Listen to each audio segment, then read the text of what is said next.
श्री श्रीवल्लभसोदरी शितजनश्चित्तायिनी श्रीमती श्रीकण्ठार्धशरीरगाश्रुतिलसन्माणिक्यताटङ्कका श्रीचक्रान्तरवासिनी श्रुतिशिरः सिद्धान्तमार्गप्रिया श्रीवाणी गिरिजात्मिका भगवती शाकम्भरी पातु माम्।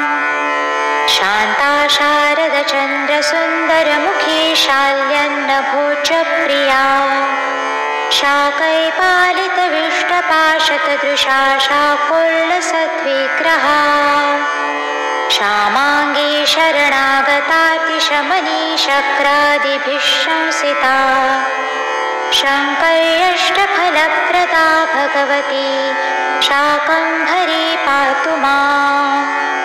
पञ्चाक्षी कलशी भवादिविनुता कात्यायनी कामदा कल्याणी कमलालया करकृताम्भोजासिखेटाभया कादम्बासवमोदिनी कुचलसत्काश्मीरजालेपना कस्तूरीतिलकाञ्चिता भगवती शाकम्भरी पातु माम्।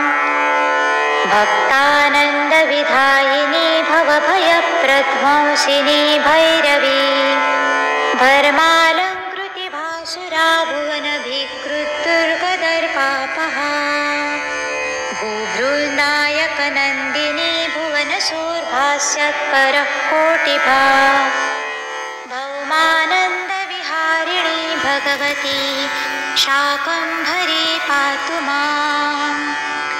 रीताम्नाय शिखासुरक्तदशना राजीवपत्रेक्षणा राकाराजकरावदातहसिता राकेन्दुबिम्बस्थिता रुद्राणी रजनीकरार्भकलसन्मौलीरजोरूपिणी रक्षः शिक्षणदीक्षिता भगवती शाकम्भरी पातु माम्।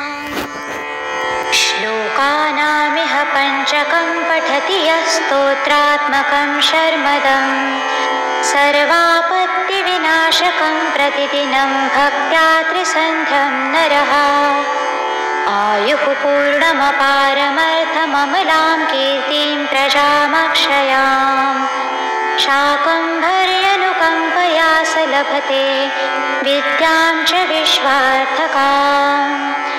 इति श्रीमच्छङ्कराचार्यविरचितं श्रीशाकम्भरी पञ्चकं सम्पूर्णम्।